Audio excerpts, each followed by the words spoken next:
Hey folks, good morning. This is Chi Baker from Street Tactical Integrations, and today I'm going to recap some of the main parts of this week's lesson, mainly because the Zoom record button didn't get hit properly. So I'm going to start with the reading. We're going to go over some of the new material. Essentially, this week was really about starting to refine some of the movements of the Lohan 13 hands, and so that you can get understand and start to practice some of the nuances of it. So here's the reading. Again, this is taken. There we go. From this book, Tai Chi as a Path of Wisdom, by Linda Learhop.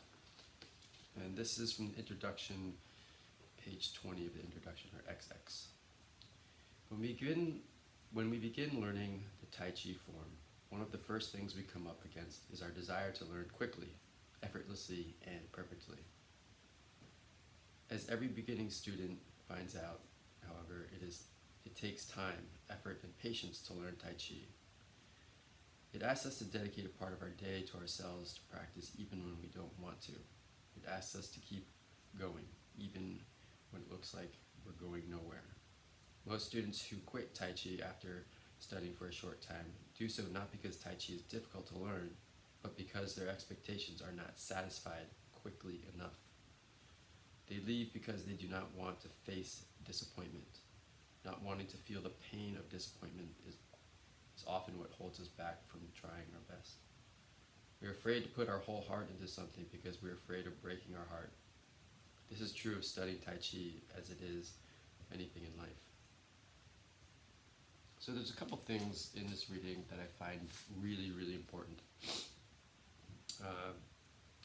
First is that, of course, we all want to be that magic student that is shown the form and then is able to replicate it perfectly just as the teacher did.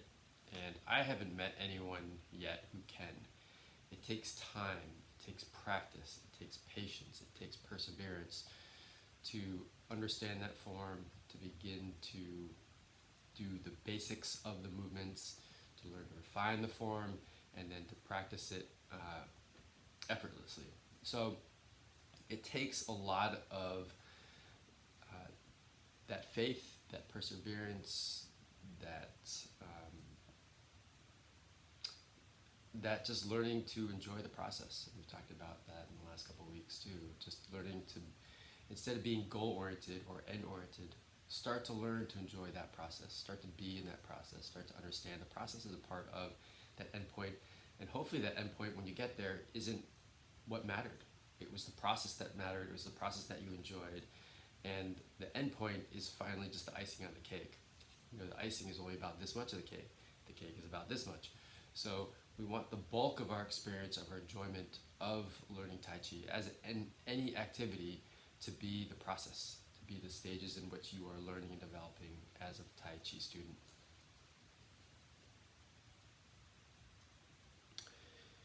It asks us to dedicate a part of our day to ourselves, to practice even when we don't want to. So again, another piece is learning how to be disciplined, learning dedication, learning commitment, of taking something aside in each day, which I believe is possible for everyone, even though many people like myself, cram our schedules chock full. Taking a small portion and saying, this is for me. This is for my Tai Chi, my Qigong practice. This is for me to find centeredness, to find peace, to find tranquility, to work patiently and with commitment on learning the form and practicing the form.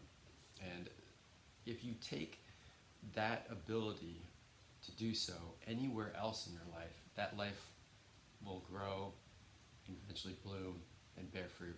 And so it's a great way to kind of learn just the practice of taking that small part of your day and make it dedicated to something that you know is good for you, you know that's healthy for you, you know that once you get to a certain point, it will really provide fulfillment, enjoyment, a sense of peace, a sense of tranquility, a sense of accomplishment. And in the beginning stages, sometimes it's hard to experience that, and it's hard to stay on that path.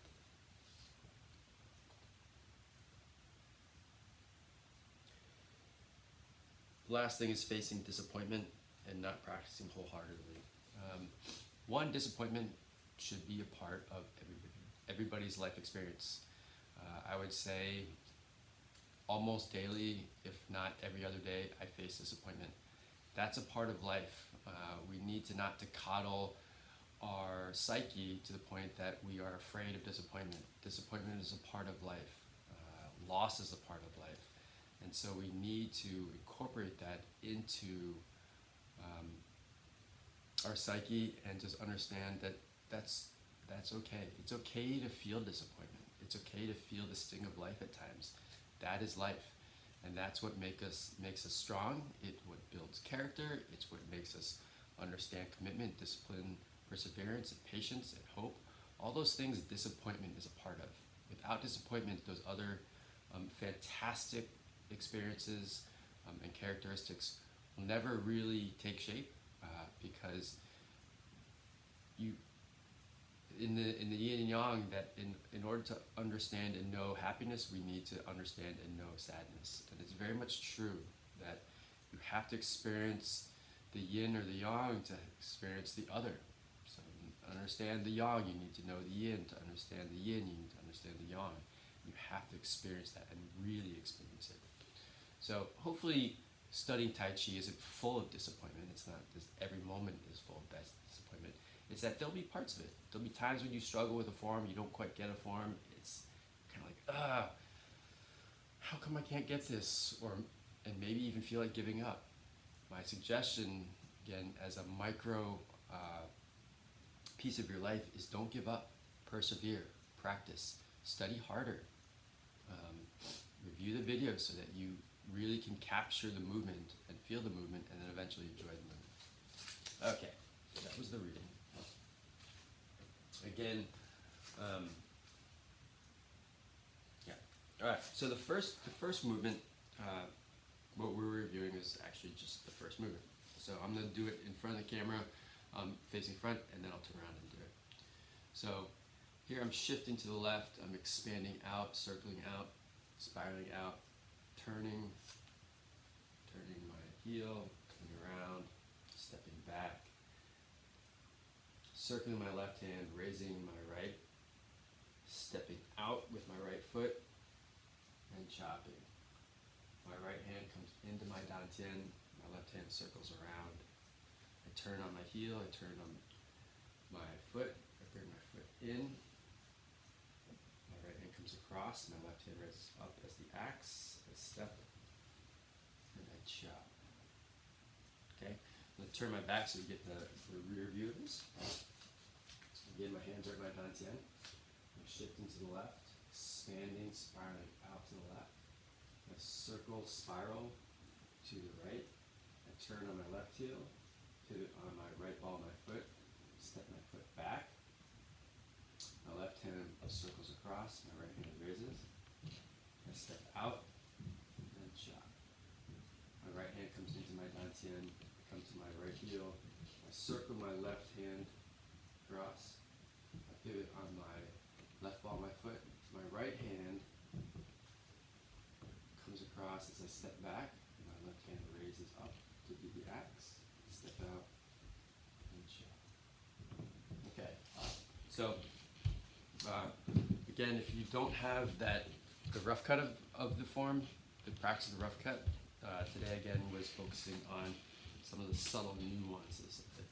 Okay, and I'm going to do a profile view. I think it's the best way to help you understand it. We'll eventually do a side-to-side as well. So the first piece, and this is my left hand, is I'm bringing my left hand, and here's center line. And in this form, what we're doing is we're taking that left hand and coming slightly across center line and turning back. Okay, so we're going to do these nice open circles. They're actually spirals.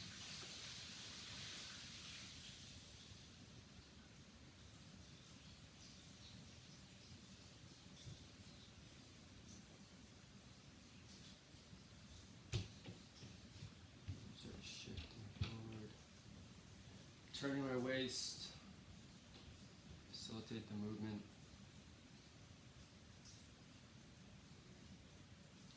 Again, what I want you to notice is that I'm coming past center line here. So here's center line, this hand comes past center line. My hand pretty much is at the level of my face. So it's coming, swiping above my eyes.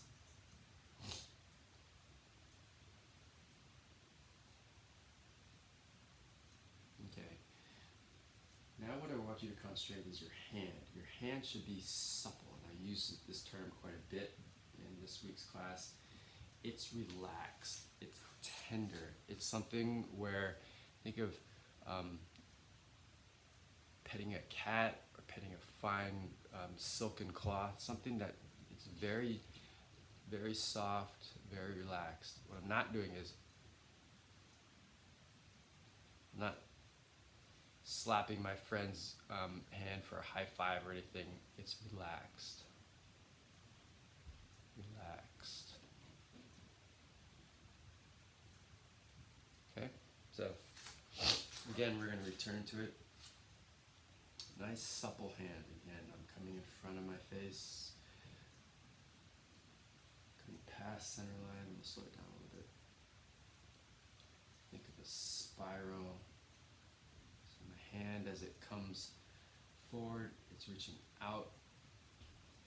And then spirals in. Spirals out. Spirals in.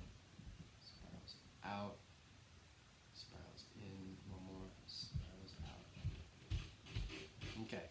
We're going to now work on the left hand. Again, the idea is we're coming across that center line. And I'm spiraling out, spiraling in, spiraling out, spiraling in, spiraling out, spiraling in. Turning our waist. The key here, we're talking about a supple hand and coming across that center line. Okay?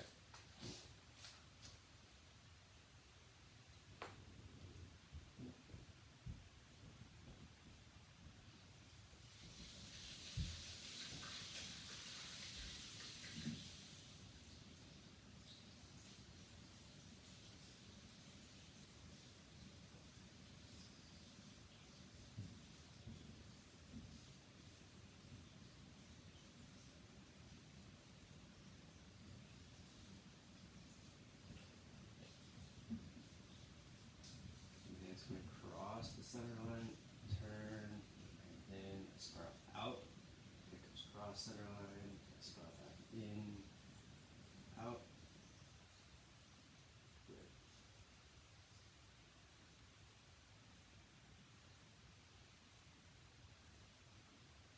Good. Okay? So, practicing both sides with the spiral. Again, part of this spiraling and coming past center line is very much a martial art application. But it's also, if you think of a yin and yang symbol, it's not all on one side. It's incorporating both sides.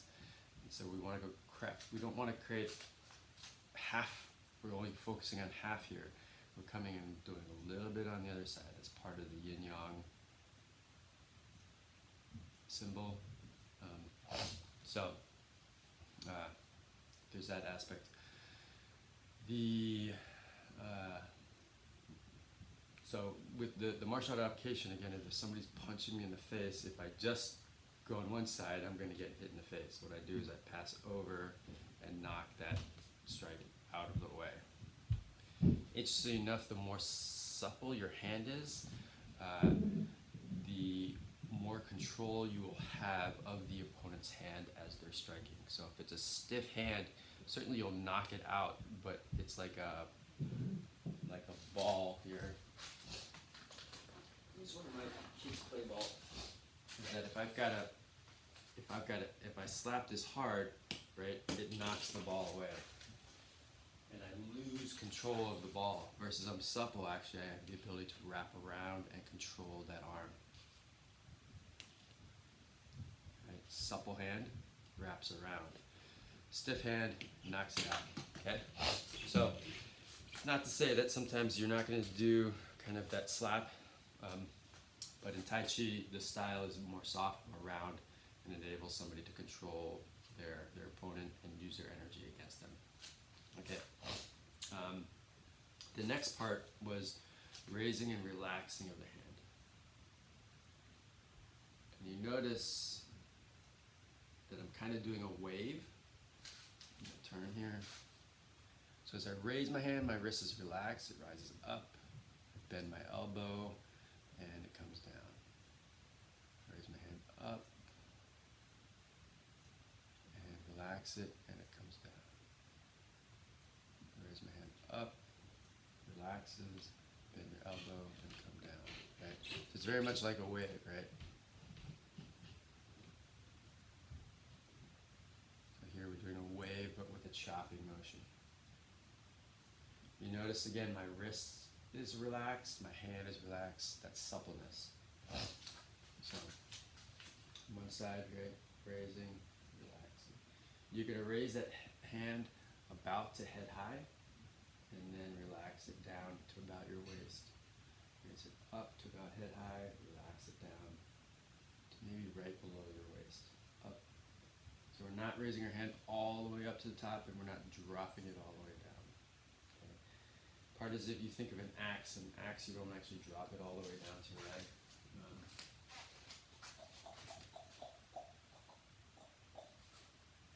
Axes. Find it though. So I'm gonna use this as my axe. So if you think of your chop, right, is that if you're typically you want your wood out in front of you, right? And so you're gonna hit that wood, and it's gonna come here, not here, right? Because then you hit yourself. If this was the head of an axe and I brought it all the way down, I would chop my shin, and that would be sad, right? It's here.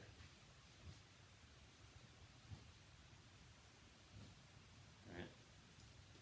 So in terms of the axe again, is that I'm bending here, I'm bending my wrist, and I'm bringing it down. So if I was doing this with an axe, it would come to here and down, raising it up here and down, raising up here and down. So that's what we're doing, up here and down, up.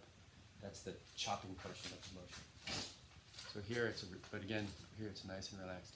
You know, if you chop wood, that you want your wrist to be supple and relaxed. When you chop that wood, it's snap. Snap. So if it's really tight when you hit that wood, it's a jarring motion. When things relaxed, you can slice through that.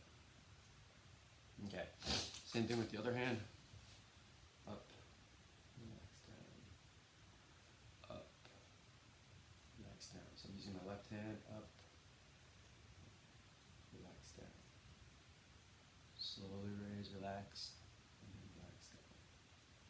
Raise up, and then relax down. Good. Okay. So now we're going to incorporate that into the form. Okay. So we're here at this. And I'll do a front view, and then I'll do a rear view. So I'm going to shift to the left, expand and spiral out to the left. I'm going to start to spiral to the right, turn on my heel, shift and turn on the ball of my foot, step back. My left hand goes past center line. I gently raise my right hand, step out, gently, supply chop. Right hand comes into dance hand, left hand circles across. Right hand starts to circle, spiral, and then comes across center line. I raise my left hand at the axe. I step out and chop. We'll do one more. Left hand in, circle.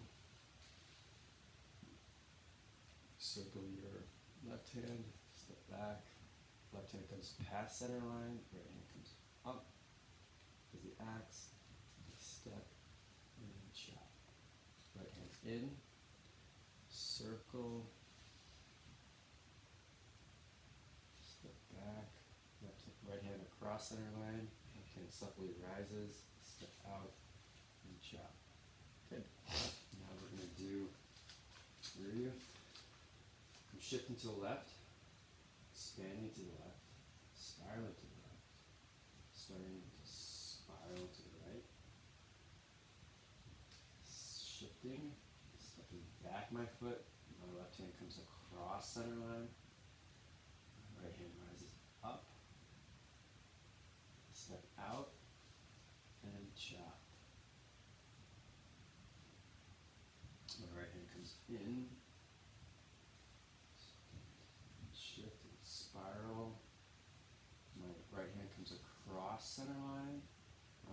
rises up. Wrist is relaxed. Step out. And right chop. Left hand comes in. Right hand starts to spiral around. Circle. Left hand comes across center line. Right hand rises up. Step out. And chop. Right hand in. Turning. Right hand across center line. Left hand up. Step out. And chop. Then I bring my left hand and my right hand to my dantian. I turn my left foot, turn my right foot, comes up, and relax out. Good. So that was the basis of the class. Again, there's a warm-up stretches and some of the dantian has. So practice those. So you want to warm up, stretch out, listen to the video, and then practice the movements. In the movement, allow yourself, your hands to be supple throughout the entire form. There's only small microseconds where if you want to, that the hand becomes rigid, but then immediately becomes soft. So in this chopping motion, here it's supple. If I want to practice a little bit Fa Jing, which later on we'll do more of, here it's a chop, but then immediately after it chops, it relaxes. So the form, we're trying to expand, we're trying to open, we're trying to be relaxed. The more open and relaxed we are, the more energy moves. The more energy moves, the more nurturing can happen, the more pulling in energy in, moving energy within our body, and then releasing energy out and releasing toxins out. So the more relaxed you are, then the more smooth you are, the more open you are, the more the nurturing will happen. Also with the martial art, the more open and relaxed you are, the faster you can be. So we want to be relaxed, whether it's for the energy, whether it's for the healing, whether it's for the martial arts. And remember, this form, this Qigong form, this Shaolin Qigong form, is potentially, it was the first one and potentially is the only internal Qigong form. So it's very internal, it's not external oriented, it's not Chapasaki, right? It's not the typical Shaolin, right? Of the Shaolin troops that you'll see perform, that this is very internally oriented. So if you want to practice the form the way it was originally designed, practice it with suppleness, relaxation, smoothness, and it's very internal oriented, right? The quiet you are, the more smooth you are, the more open you are, the more internal you can be. All right, guys, thank you very much for tuning in. Appreciate you, and keep practicing. Take care.